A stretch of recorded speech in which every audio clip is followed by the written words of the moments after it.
Hello friends, welcome to S Y academy. आज इस video में दोस्तों हम कंटिन्यू कर रहे हैं डिस्कशन 1857 के रिवॉल्ट। और अगर आपने पिछला वीडियो देखा है, जो मैं रिक्वेस्ट करूंगा आप जरूर देखें। तो अवध हमने डिस्कस करा था कि अवध में रिवॉल्ट हो रहा था। तो अवध में रिवॉल्ट हो रहा था, क्या हुआ, वो सब हम कंटिन्यू करेंगे। इस टॉपिक का ये टॉपिक का नाम है Firangi Raj and the end of a world. समझ रहे हो topic, end of a world. वैसे मैं मतलब वन लाइन में ही बता दूं ये अवध के बारे में पहले तो। ठीक है। फिरंगी राज मतलब फिरंगी हमने देखा था, बाहर का वर्ड एक यूज किया जाता है बाहर के लोगों के लिए। जनरली एक डेरोगेटरी टर्म है, अंग्रेजों के लिए यूज किया जाता था। ठीक है। तो फिरंगी राज, ठीक है, उसके साथ एंड ऑफ अ वर्ल्ड, एक दुनिया खत्म कर दी उन्होंने। ठीक है, and of a world.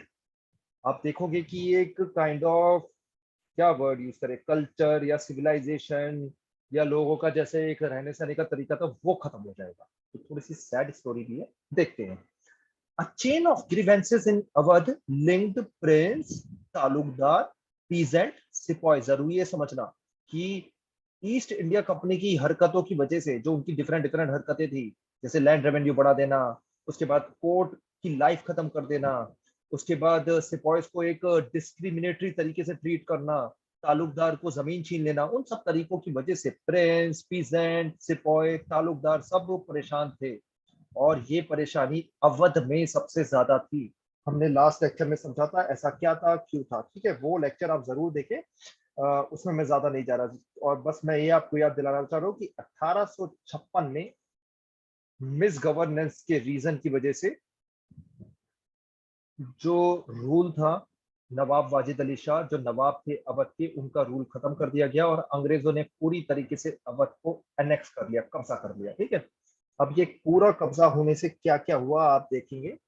Annexation displace not just the nawab, सिर्फ नवाब वाजिद अली शाह नहीं गए, बल्कि काफी सारे और लोग भी जाएंगे, जिनमें से सबसे पहले हम तालुकदार के बारे में पढ़ेंगे। Taluqdar of the region. Taluqdar कौन थे समझते हैं। ठीक है। Countryside of Awadh was dotted with estates and forts of Talukdar for many generations, who for many generations had controlled land and power in countryside. तो तालुकदार जो थे आप समझ सकते हो, बड़े बड़े जमींदार है ना, लैंड के मालिक, ऐसे आप समझ सकते हो। ठीक है, तालुकदार वर्ड यूज किया जाता है, जनरली ये वर्ड यूज किया जाता है अवध रीजन के आसपास ही, उस रीजन में। और जगह पे आपको ये वर्ड नहीं दिखेगा, तो इसलिए काफी लोग समझ नहीं पाते। तालुकदार आप जमींदार ही समझ लो, अगर मतलब सिंपली वे में बोला जाए, जिस जमीन के साथ एसोसिएटेड थे। लेकिन आप ये बिल्कुल जरूर समझिए कि इनके बड़े बड़े लैंड होते थे, इतने बड़े बड़े लैंड कि किले होते थे इनके दोस्तों, इतने बड़े बड़े किले। और आप ये देखो, इनकी तो अपनी आर्मी भी होती थी। अभी देखेंगे, before the coming of the British, taluqdar maintain arm retainers, build forts, किले बना दिए, enjoyed a degree of autonomy as long as they accepted the suzerainty of nawab. Suzerainty मतलब कि हमने मान लिया कि आप हमारे किंग हो, ठीक है, and paid the revenue of their taluk. तो दोस्तों ये चलता हुआ आ रहा था, मुगल टाइम, सल्तनत पीरियड, सब टाइम में दोस्तों चल रहा था। ये जो थे तालुकदार बोलते थे ठीक है आप हमारे राजा हैं, नवाब हैं, आप हमारे राजा हैं, या जो भी मान लिया अलग अलग टाइम में। जैसे मुगल टाइम में मुगल एम्परर अकबर को मान लिया अपना राजा। उसके बाद अब जब मुगल एम्पायर खत्म हुआ तो छोटे छोटे राज्यों में डिवाइड हो गया। तो अवध के जो नवाब थे उन्हें बोल दिया ठीक है आप हमारे राजा हो, और हम आपको लैंड रेवेन्यू भी देंगे। बट इसके साथ साथ राज, ये जो अवध के नवाब थे या मुगल एम्परर या जो भी होते थे राजा, उन्होंने बोला कि ठीक है आप बस हमें लैंड रेवेन्यू दीजिए और अपने लैंड पे आप रूल करते रहिए जैसे आप करना चाहते हैं, आपको पूरी ऑटोनॉमी है दोस्तों। ठीक है। तो तालुकदार समझ सकते हो बहुत ही रिच लोग थे, बहुत ज्यादा बड़े रिच लोग। ठीक है, ये समझ लो छोटे मोटे पैसे नहीं, अच्छे खासे पैसे। ठीक है। और वो बड़ी बड़ी जमीनें थी, लैंड रेवेन्यू कलेक्ट करते थे। उसके साथ साथ वो रेवेन्यू जो था वो राजा को भी देते रहते थे, तो राजा भी खुश और ये तालुकदार भी खुश दोस्तों। ठीक है। Some of the bigger taluqdar दोस्तों इतने बड़े बड़े थे, has as many as 12,000 foot soldiers and even the smaller ones at 200। समझ रहे हो, खुद सोचो आज के टाइम में कि 200 किसी के पास सैनिक है, वही कितना बड़ा आदमी है। और ये 12,000 तो मतलब ये तो राजा ही तरीके का हो गया है ना। तो इतने बड़े बड़े लोग थे तालुकदार दोस्तों।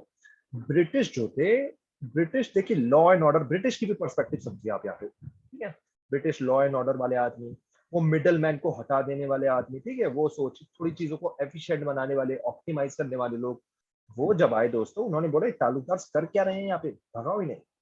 तो तालुकदार को तो British were unwilling to tolerate the powers of taluqdar. तो ब्रिटिश में एक और गलती पता है क्या थी, वो यूरोपियन माइंड लेके आते थे, वही इंडिया में लगा देते थे। तो जो यूरोप में नहीं है तो ये क्या कर रहे हैं, मिडल मैन काइंड ऑफ। अंग्रेजों ने बोला कि ताल्लुकदार है बीच में और ये किसान है, पीजेंट। तो ताल्लुकदार क्या कह रहा है, सीधे हटाओ इसे, हम कलेक्ट करेंगे, हम अपने ऑफिसर को भेजेंगे। लेकिन अंग्रेज ये समझ नहीं पाए ताल्लुकदार का अच्छा खासा कनेक्शन है विद पीजेंट्स। तो ये समझ नहीं पाए कि ताल्लुकदार सिर्फ नाम का ताल्लुकदार, मिडल मैन नहीं है, लोन देता है। अगर कभी बारिश कम हुई, खेती बुरी हुई, तो बोलता है कि ठीक है इस बार तू लैंड रेवेन्यू कम दियो, पीजेंट को बोलता है। कभी कभी तो माफ कर देता है इसका लैंड रेवेन्यू। तो एक सिस्टम बना हुआ है दोस्तों, आई होप आप ये पॉइंट समझ पा रहे हो।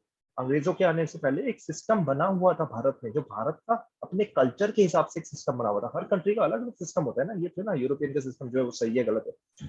मैं ये भी नहीं कह रहा ताल्लुकदार का होना सही है गलत है, मैं भी मतलब आजकल भी अगर आप सरकार को देखो तो एक किसान की जो लॉ लाई है, फार्मर्स लॉ, उसमें ये मिडल मैन को ही तो हटाना चाह रही है ना, मिडल मैन को ही तो हटाना चाह रही है सरकार की, मंडी वगैरह को, है ना। तो आज हमारी गवर्नमेंट ऑफ इंडिया, ठीक है, आप देखो तो एनडीए गवर्नमेंट, करंट गवर्नमेंट जो है, तो वो भी यही चाह रहे हैं। तो लॉज तो प्रोग्रेसिव है, अंग्रेज का भी बात तो सही है, लेकिन एक तरीके से चल रही थी चीजें जो पसंद नहीं है, ठीक है। और ताल्लुकदार को तो स्पेशली पसंद नहीं आएंगे, ताल्लुकदार जो अमीर और बड़ा आदमी है। Immediately after the annexation Talukdar को बोला अपनी आर्मी वार्मी छोड़ो, और उनके किले विले जो थे सब तोड़ दिए। क्योंकि अंग्रेजों को थोड़ा सा ये भी केयरफुल रहते थे कि हम ही पावर है, we are the power, we are the one who will give justice, हमारे पास होगी पुलिस। ताल्लुकदार कहाँ से आ गया, तो अंग्रेजों का ये पूरा मानना था। तो एक जमींदार की फोटो बनी हुई है 1880 में, ये आप देख लीजिए, अवध में यही सब ताल्लुकदार थे, ठीक है। उसके बाद और क्या हुआ, ब्रिटिश लैंड रेवेन्यू पॉलिसी जो आई दोस्तों, it further undermine the position and authority of the Talukdar. तो सबसे पहले तो उनके किले तोड़ दिए, उनको बोल दिया कि अपनी सेना वेना सब छोड़ो आप, पहले तो ये हो गया, ठीक है। उसके बाद आफ्टर एनेक्सेशन द फर्स्ट, यहाँ थोड़ा सा ध्यान देना दोस्तों, ठीक है, यहाँ पे आपको नया लैंड रेवेन्यू सेटलमेंट दिखेगा। हमने रैयतवाड़ी पहले देख लिया है, हमने परमानेंट सेटलमेंट पहले देख लिया है। रैयतवाड़ी सेटलमेंट डेक्कन में हुआ था, जिसकी वजह से डेक्कन रायट्स हुए थे। परमानेंट सेटलमेंट हमने बंगाल में दे लिया देख लिया, जिसकी वजह से बंगाल में काफी ज्यादा प्रॉब्लम हुई थी। अब हम नया सेटलमेंट यहाँ पे दोस्तों नजर मारेंगे जो अवध रीजन में आया आफ्टर एनेक्सेशन 1856 में। जब एनेक्सेशन हो गया, first British revenue settlement known as summary settlement आ गया 1856 में। And it was based on the assumption that taluqdar were interlopers with no permanent stakes in land. तो मतलब तालुकदार कोई स्टेक नहीं है, इनका कोई लैंड नहीं है, ठीक है, बस एक बीच के आदमी है, ठीक है, कोई इनका परमानेंट स्टेक नहीं है। ये मान के ब्रिटिशर्स ने अपना नया सेटलमेंट लाया, जिसको समरी सेटलमेंट कहते हैं। They had established there hold over land through force and fraud.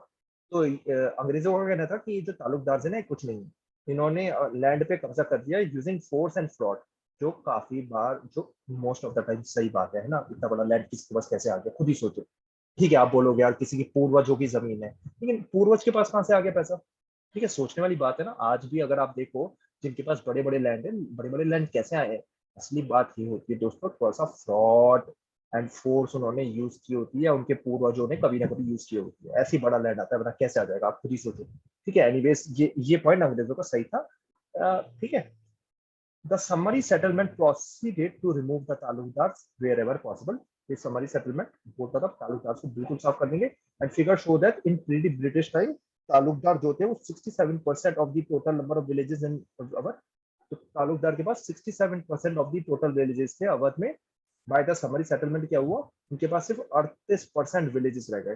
Talukdar जो सदर्न अवध के थे उनको तो बहुत बुरा हाल हो गया। ठीक है, तो आई होप तालुकदार से आपको प्रॉब्लम समझ में आ गई है। एक तो उनकी फोर्ट छीन ली, किले तोड़ दिए, साथ साथ में लैंड रेवेन्यू की पावर भी छीन ली उनसे कि आप किसानों से लैंड रेवेन्यू नहीं लोगे। British land revenue officers believed that by removing talukdars, they would be able to settle the land with the actual owners of the soil and thus reduce the level of exploitation of peasants while increasing revenue returns for the state. इसमें Britishers क्या बोल रहे थे दोस्तों, यहाँ पे ये जो समझाया गया है कि यार हम ब्रिटिशर्स हैं, बी मतलब ब्रिटिशर, या इसको ईस्ट इंडिया कंपनी लिख दो, और ये है पीजेंट किसान, ठीक है, और बीच में तालुकदार पैसे ले रहा है। तो अगर हम किसान से किसान से 100 रुपए ले रहा है तालुकदार, तो हमें दे रहा है हमें दे रहा है दोस्तों 40 रुपए या 60 रुपए, मान लेते हैं एग्जाम्पल के लिए, ये 60 रुपए हमें दे रहा है और 40 रुपए खुद रख ले रहा है। तो ब्रिटिशर्स ने क्या अकल लगाई कि ठीक है हम 80 रुपए लेते हैं सीधे किसान से, तो किसान को भी कम देने पड़े, 100 रुपए नहीं देने पड़े, 80 रुपए देने पड़े, साथ साथ में हमें भी ज्यादा 80 रुपए आए। तो अंग्रेजों ने ये सोचा, जो सही भी है। आज भी गवर्नमेंट ऑफ इंडिया दोस्तों यही सोच रही है, किसान लॉ वगैरह चीजों में, ठीक है, मंडी वगैरह हटा देंगे, सबको फायदा होगा। तो आजकल भी यही सोच रही है। लेकिन एक चीज क्लियर रखना, कि जो अभी फार्मर लॉ है, they are not so bad. तो ये मत करना कि मैं अगर आपको एग्जांपल दे रहा हूँ तो आप उनसे रिलेट करके ऐसे बोलो हाँ फार्मर्स लॉ जो है वो बहुत ही बुरे हैं ये वो, और आप क्रिटिसाइज करने लग जाओ। हर चीज को अलग अलग पर्सपेक्टिव से देखना चाहिए। और एक और चीज हमें याद रखनी चाहिए दोस्तों, कि लॉ एक चीज होती है, उसको इम्प्लीमेंट करना अलग चीज होती है दोस्तों। तो अंग्रेजों के लॉ तो बहुत बढ़िया थे, लेकिन देखते हैं उसकी इम्प्लीमेंटेशन क्या हुई। But this did not happen in practice. तो ऐसे ही जैसे फार्मर लॉ सरकार ला रही है और कल इंप्लीमेंट भी हो जाए और प्रैक्टिस में ना ला पाए, तो किस तो ये सारे फार्मर लॉ जो है वो बेकार है। तो किसान जो नेगेटिव बातें कर रहे हैं वही बातें सही है ना। अगर सरकार सही से फार्मर्स लॉ इंप्लीमेंट करती है तो हमारे देश का दोस्तों बहुत ज्यादा फायदा होगा, ठीक है। अंग्रेजों ने भी अगर ये लॉ सही से इंप्लीमेंट कर पाते, उनको समझ होती है हमारी कल्चर की। सबसे बड़ी प्रॉब्लम यही थी दोस्तों, अंग्रेजों को समझ ही नहीं थी कल्चर की, वही सबसे बड़ी मिस्टेक है। और उनमें एरोगेंस बहुत थी, एरोगेंस, रेशियल एरोगेंस, कि हम तो सफेद आदमी है, हमें तो काले आदमी, ब्राउन आदमी हरा ही नहीं सकते। वो सब बड़ी प्रॉब्लम है, ठीक है। तो देखते हैं। तो ये मैंने बताया बहुत बढ़िया चीज है अंग्रेज जो ला रहे हैं, समरी सेटलमेंट, लेकिन प्रैक्टिस में नहीं हुआ। Revenue flows for the state increased, but the burden of demand on the peasants did not decline. तो अंग्रेजों ने ये किया।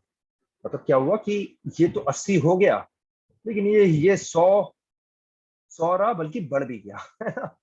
तो पीजेंट पे अंग्रेजों का तो बढ़ा, ठीक है, अंग्रेजों का तो फायदा हुआ कि स्टेट का रेवेन्यू फ्लो तो बढ़ा, 80 रुपए हो गया जो एक्सपेक्टेड था, लेकिन किसानों का कम नहीं हुआ, बल्कि बढ़ भी गया। किस जरिए क्यों हुआ देखते हैं। Official soon found that large areas of Awadh were actually heavily over assess.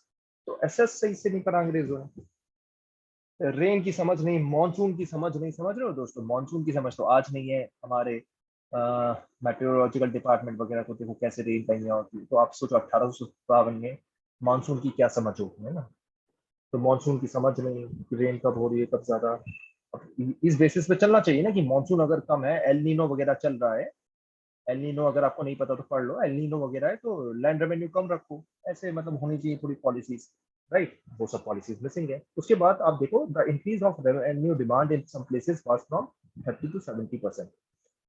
तो ये जो 100 रुपए हैं, 130 से 170 रुपए देने पड़े कहीं के किसानों को। Thus neither taluqdar not peasants had any reasons to be happy with the annexation. तो समझो तालुकदार को तो पहले भगा दिया इतने सारों को, उसके साथ साथ पीजेंट भी नाराज हो चुके हैं अंग्रेजों से। तो ये प्रॉब्लम चल रही है दोस्तों अवध में। और बोल रहे हैं हमारे नवाब को एक तो छीन लिया आपने। एक तो इमोशनल अटैचमेंट होती है ना दोस्तों इंडियंस की, तो वो ऊपर से साथ साथ अंग्रेजों की हरकतें ऐसी थी कि सब दुखी थे इनसे, सब दुखी थे। तो यही चीज एक बड़ा कारण बढ़ेगी युद्ध होने का 1857 में, जिसमें अवध ने मेन रोल प्ले करा। और देखते हैं दोस्तों, और चीजें देखते हैं। तो ताल्लुकदार के हटने से एक पूरा सोशल ऑर्डर ब्रेक हो गया। कैसे? The ties of loyalty and patronage that had bound the peasant to the taluqdar were disrupted. तो ताल्लुकदार और पीसेंट का बहुत अच्छा रिलेशन था, वो पूरा अंग्रेजों ने तोड़ दिया। In pre British times the taluqdars were oppressors, but many of them also appear to be generous father figure. देखो हाँ, ये बात सही है कि स्लेव की तरह थोड़ा सा ट्रीट करते थे अपने किसानों को, थोड़ा अच्छा ट्रीटमेंट नहीं करते थे, और ये भी बोलते थे तुम छोटे आदमी हो, ठीक है, वो सब इश्यूज थे। लेकिन हमें ये भी समझना होगा दोस्तों कि वो फादर फिगर की तरह थे। They accepted a variety of dues from the peasant, but were often considerate in times of need.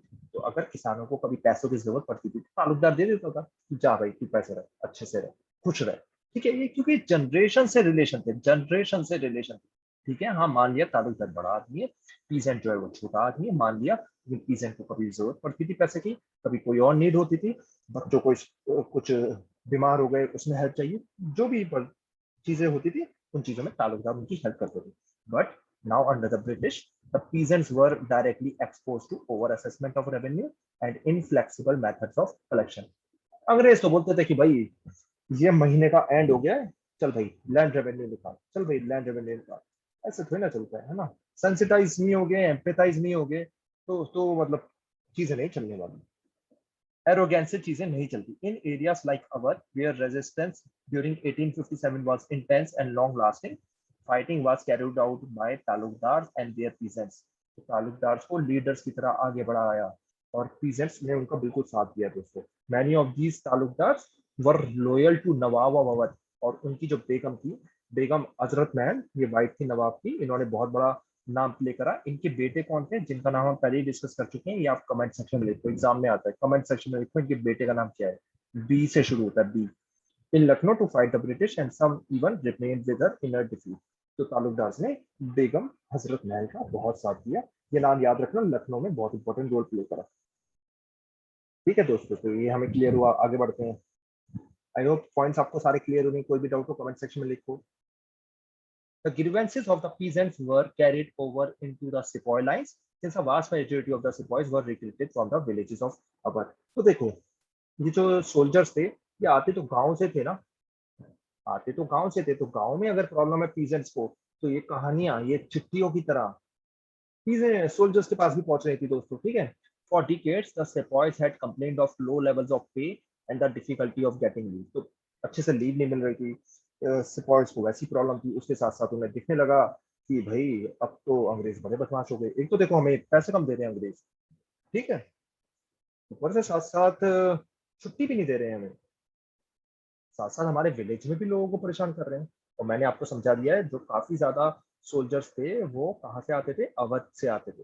Population ज्यादा है ना, समझ रहे हो ना, यूपी बिहार की तो आज भी पॉपुलेशन ज्यादा है ना, अवध रीजन की तब भी पॉपुलेशन ज्यादा थी। ठीक है, by the 1850s there were other reasons for their discontent. तो मतलब अदर रीजंस मतलब यही रीजंस कि भाई हमारे विलेज में लोगों को परेशान कर रखा है अंग्रेजों ने, उनको तो सबक सिखाना पड़ेगा हमें। ठीक है, और देखिए रिलेशनशिप थोड़ा सा हम यहाँ पे और समझेंगे सिपॉइस का, थोड़ा सा इस टॉपिक में, इस पैराग्राफ में हम सिपॉइस की रिलेशनशिप समझेंगे। देखिए, in the 1820s white officers made it a point two maintain friendly relations with the sepoy. तो शुरू में देखो अच्छे रिलेशन थे सिपॉय और अंग्रेजों के बीच। ठीक है, 1820s में they would take part in their leisure activities, they wrestle with them, friends with them and went out hawking with them. तो मतलब अच्छे से साथ में रहते थे, खेलते थे, कूदते थे, लड़ाई करते थे, और चीजें भी होती थी, डिस्कशंस वगैरह में पार्ट करते थे। ठीक है, 1820 में ये था, मतलब किसके बीच, व्हाइट ऑफिसर, अंग्रेज और इंडियन ऑफिसर्स, इंडियन की जो सिपॉइज वगैरह जो है, ठीक है दोस्तों, उनके बीच में अच्छा रिलेशन था 1820 में।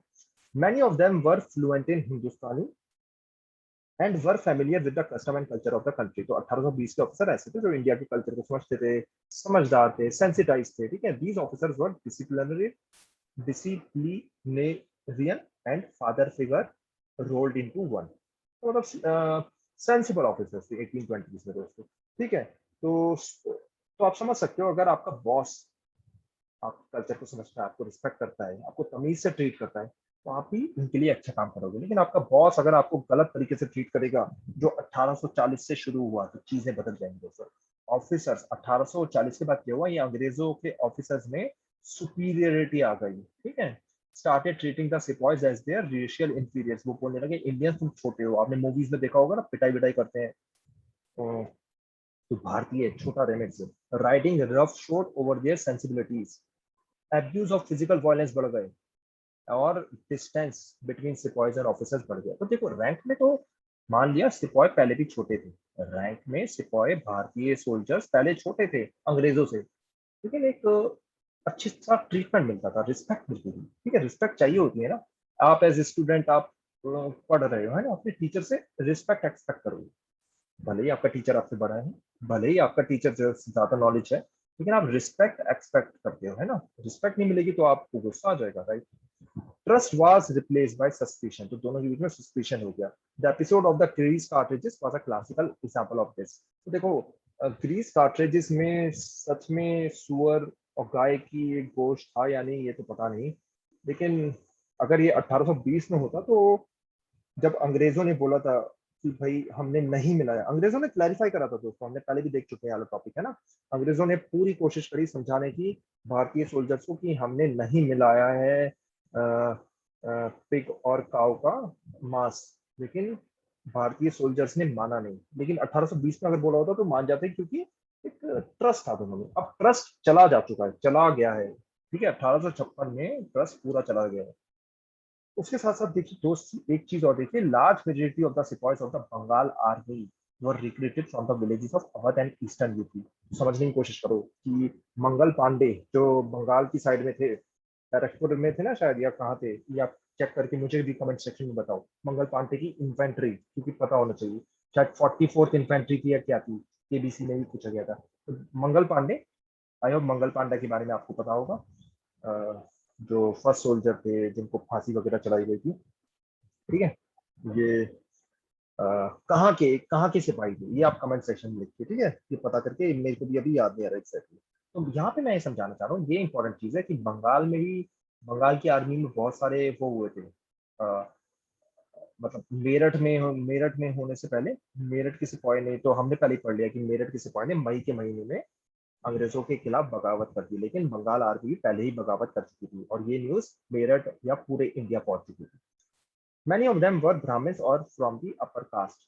Awadh was in fact called the nursery of the Bengal army। इसका मतलब ये है कि सारे के सारे बंगाल के सोल्जर्स जो हैं वो अवध से आए हुए हैं। तो अवध में जब प्रॉब्लम्स हुई तो बंगाल की जो आर्मी थी उसने भी वो सेंसिटिव तरीके से ली। ठीक है,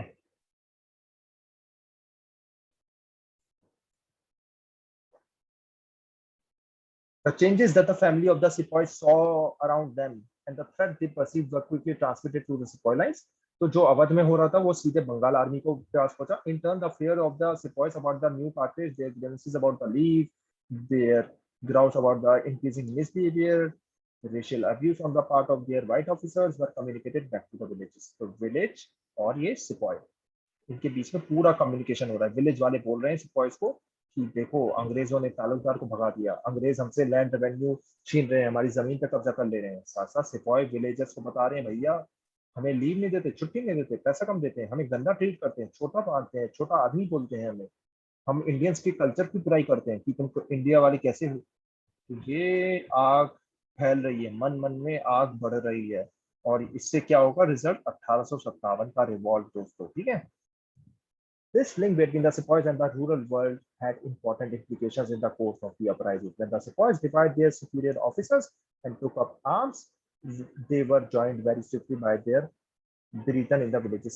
1857 के रिवॉल्ट को एक चीज याद रखो, हमने पहले ही समझ लिया म्यूटिनी रिबेलियन के बारे में। म्यूटिनी तो ठीक है हुई सोल्जर्स ने जो की, म्यूटिनी का मतलब होता है कि सोल्जर्स लड़ाई पे आ गए, लेकिन ये म्यूटिनी नहीं थी। सिर्फ 1857 की लड़ाई सिर्फ म्यूटिनी नहीं थी, ये रिवॉल्ट था, रिबेलियन था। क्यों? क्योंकि ये नॉर्मल लोग, कॉमन मैन, ये भी लड़ने आ गए अंग्रेजों से। और क्यों आए ये हमने पूरा इस वीडियो में देखा है। Elsewhere, peasants poured into towns, joined the soldiers and the ordinary people of the towns in collective acts of rebellion।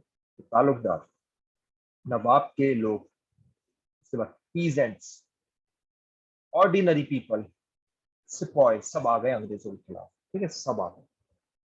Right, क्या क्वेश्चन दे रखा है, find out whether people in your state participated in the revolt of 1827। जिस भी state में आप हो थोड़ा check करें, अच्छा क्वेश्चन है। If they did, find out what they did, why they did so, उन्होंने ऐसा क्यों करा।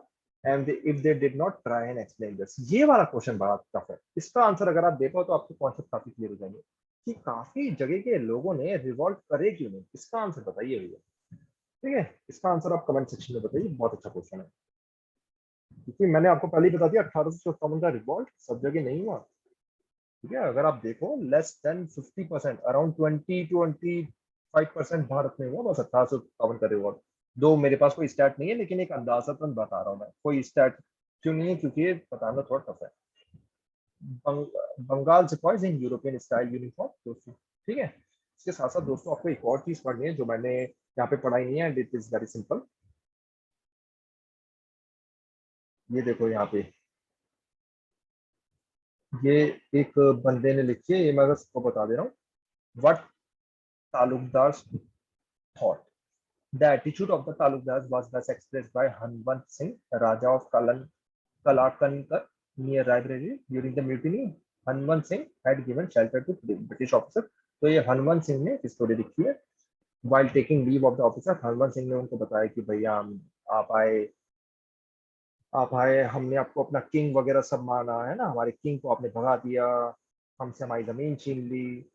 ठीक है, उसके बाद एंड में बस मैं बता देता हूँ एक चीज, एक मिनट सॉरी।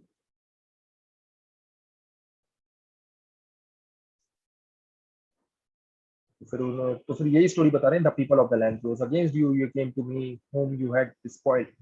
तो सोल्जर जो है वो तालुकदार के पास ही आ गया था अपने आप को बचाने के लिए। तो वही लिखा है, I have saved you but now, now I march at the head of my retainers to Lucknow to try and drive you from the country. तो यहाँ पे आप एक स्टोरी लिखी है तालुकदार के बारे में। तालुकदार के पास एक ब्रिटिश ऑफिसर आया है और ब्रिटिश ऑफिसर बोल रहा है कि मुझे बचा लो। तो तालुकदार ने उसे बचाया और फिर स्टोरी बता रहे हैं तालुकदार उसके बारे में कि आपने हमारे नवाब को भगा दिया, आपने हमसे हमारी जमीन छीन ली। अब लोगों में गुस्सा है, लोगों ने आपसे आपसे लड़ाई करी, आपको मार रहे हैं लोग, आपको हमारे लैंड से भगा रहे हैं हमारे लोग, और आप मेरे पास शेल्टर लेने आए हो। ठीक है। और ये भी लिखा है इनने कि अब मैं सीधे जा रहा हूँ लखनऊ और मैं कोशिश करूंगा कि मैं आप लोगों को अपने देश से बाहर निकालूं। What does this excerpt tell you about the attitude of the Talukdar? ठीक है, ये वाला क्वेश्चन बहुत अच्छा है। एटीट्यूड बताइए तालुकदार के बारे में।